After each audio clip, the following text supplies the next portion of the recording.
Hello, everybody, and welcome to Church at Home with Rachel for Tuesday, the 21st of January.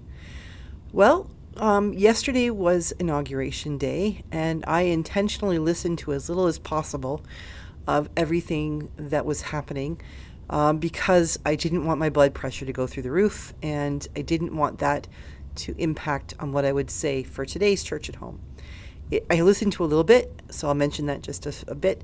I will eventually listen and pay attention to what was said, just so I know what the world we're dealing in these days.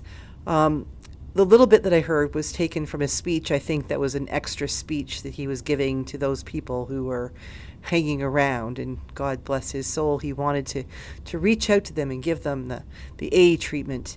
And everything I heard was, as he would refer to, fake news.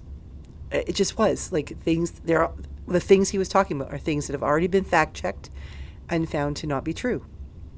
And so that has helped me to settle into the reality that for the next 4 years, when it comes to what's happening in the south of me, I'm just going to consider it like Alice through the looking glass.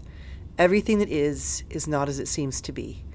And that's okay, because the reality is that that's the reality we're living in. But there's something about those of us who are Christian and who are faithful. I imagine there's the similar thing for people who maybe aren't Christian but are Jewish or Muslim or other faith traditions that acknowledge a divine being. And for those of you who don't necessarily acknowledge some divine being, I imagine you can understand what I'm going to say, is that those of us who live in the world of reality, real reality, recognize that sometimes we have to just push through. We have to push through those things that cloud our judgment. Now, generally speaking, those things are fears that hold no water. A fear of the dark or a fear of being hit by lightning, things like that are really not things. They're phobias that we sort of cling onto because it helps us to be scared of this little thing over here that's probably never going to hurt us. It means we feel open about doing everything over here. And so for the next 4 years, we have to sort of live in this place where the thing we're afraid of is the thing that's happening, but we have a bigger reality. Those of us who have a divine being to believe in, something beyond ourselves, can recognize the truth that what is happening, what comes of what is being spoken, will be a reality we all have to live in, put that way. But the things that are being spoken do not have to change the reality of who we are, put it that way.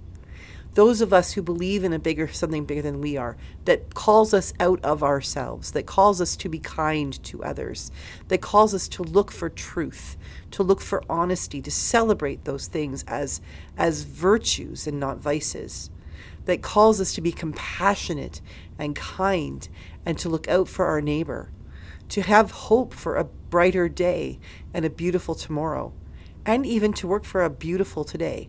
For those of us who have that outlook on life and who believe in God, who calls us, as those of us who are Christians believe that Christ calls us by nature of who we are to do just that, to work toward that which is compassionate and just and equitable and good and gives life to other people, that is our call. Our call is not a dog whistle to believe in lies. Our call is not to fall into despair because of the dog whistles to believe in lies. Our call is to listen to the call of God, to listen to Jesus Christ saying to us, "Blessed are the meek. Blessed are those who mourn. Blessed are those who are naked, who are hungry, who are homeless. Blessed are those." And then by extrapolation, blessed are those who serve them. Blessed are those who feed them at the soup kitchen or help them to get a job. Blessed are those who share their food, their homes, their clothing. Blessed are those who work to make this world a better world for all who live in it. That is the call we need to be paying attention to for the next 4 years. Our inaugural speech should be the Sermon on the Mount. Our inaugural call should be to look with faithful eyes to the world that God envisions for God's people. And that is a world filled with love and hope and possibility. It's a world filled where people from around the world fly to California to put out forest fires, regardless of what else might be happening in their lives. It is a call for all of us to recognize that 4 years ago, yesterday, the first woman, the first black woman, was called to serve as Vice President of the United States. The reminder to all of us that there is hope, that there is a different way forward. I know for instance, last week I got really sick. My husband and I both had the flu. Flat on your back, don't look at Facebook, don't even read a book, can barely watch the football games, that kind of flu. And it was a depressing weekend. It was so hard. I who love to shower every day and need to wash my hair and feel like no matter how gross I am and how sick I am, I need to feel that clean, like I can do this. I went for days without showering, my poor husband. And that's how down I was. And I was laying there on the couch thinking, I don't know if I have the energy to even get up and take some medicine for the pains I'm experiencing, to get some Tylenol. And God bless him, my husband was able to push through. His flu started a couple of days before me, so his trajectory he was further along the trajectory than I was. And I had been helping him when he first got sick, and then as he felt a little bit better, he was able to help me. And a good friend brought us some soup, and there's nothing like a good homemade batch of soup, is there? When you're feeling sick. Like perfect remedy, absolutely perfect. But just all the way through that, I kept thinking to myself, this too shall pass. I can get through this. I will feel better. It's going to take a while. I will get better. And even as I'm recording this, I am not completely up to snuff.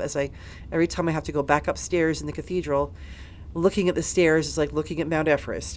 Have I got the energy to do it? But I know the day will come in not very long, and I'll be running up those stairs like I always do to grab a cup of coffee and check in with the staff and my colleagues and see how they're doing and all of that normal good stuff. But right now, in the last couple of days, not so much. But there was still that recognition that God had not abandoned me, that I was in a bad place and I wasn't feeling well, but been there before. I can handle this because I had hope. I had the experience of knowing that I was not abandoned, that God was still with me, that I would be healed. And I didn't feel like I was on death's door, although there was a couple of mimes my dramatic little self might have said it. I wasn't that bad. It was just the flu. But at the same time, I've been there before and I got through it. The fact is, our world has been where we are today before. We were here 8 years ago. Our world was here 80 years ago. That doesn't mean that it was easy to get over. That doesn't mean that what we experienced 80 years ago wasn't hell, or that we should ever do it again. But what it does mean is that we know we have been there. We can look back in the history books and say, wait a minute, telltale signs are showing. We can get through this. We can do it better than we did 80 years ago. We could do it probably even better than we did it 8 years ago. But we damn sure better do it better than we did it 80 years ago. Because the reality is, we can't afford not to. So wherever you are and however you're feeling, whether it's the flu or life is getting you down, or you're absolutely terrified about what is happening in our world with authoritarianism and with this seem to be worldwide rally to give the world to the rich and damn the poor, even though we're the poor. Be patient. Work hard. Remember that when Jesus said, blessed are the meek, he never said to the meek, don't bother doing what you can. He always expected people to continue forward in faith. And we will do that. We will continue forward in faith. We will pray together. We will laugh together. We will strive together. We will look out for one another together. We will be compassionate together.